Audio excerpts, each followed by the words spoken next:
Yeah. Minimum wage. Yeah, Number one, the U.S. government has got no right to dictate to any business owner what they pay their employees. exactly. The minimum wage at 7.25 should be the standard we use for the people on welfare, not $36,000 a year. Maybe we will give them an incentive to go get a damn. Well, I think you're close to the truth on that.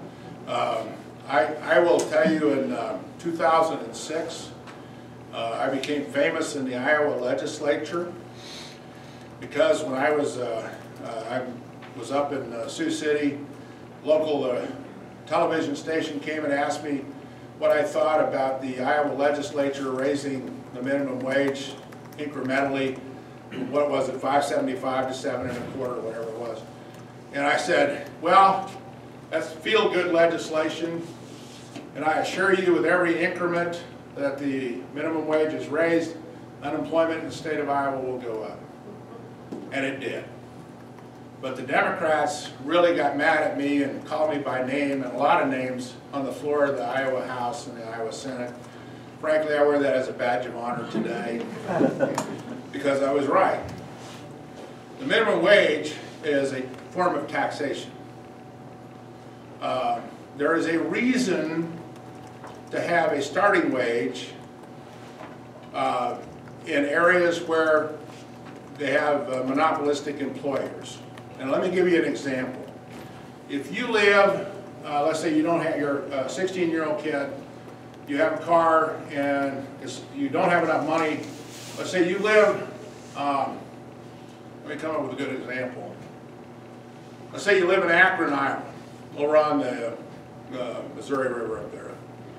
And there are 2 stores and a feed store and an elevator there, and those are the only employers in town. You don't have the wherewithal to drive the 19 miles to Sioux City to get a job. A starting wage for those kids is probably important because those employers could collude and offer lower wages for those kids, okay? Or they could $3 an hour. Well, you can't do anything, but you got to remember who gets minimum wage.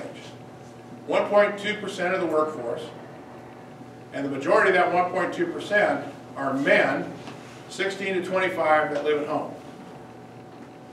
So the minimum wage is not paid to 98.8% of the workforce.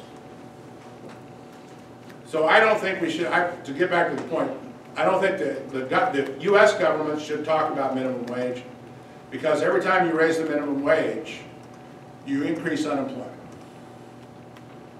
Because I know I'm a businessman and I've been through that process, but I also think there ought to be a starting wage for areas where you have monopolistic employers. And I will say that because it's important, because then that's what leads to illegal behavior. That's where you'll hire illegal immigrants and pay below market. So you have to have at least, but not in cities, not where you have competition for workers. There's not a single worker I know of in the city of Sioux City that works for minimum wage. Not a single one. You know, you're starting to scare the hell out of me because you think a whole lot like a lot of us.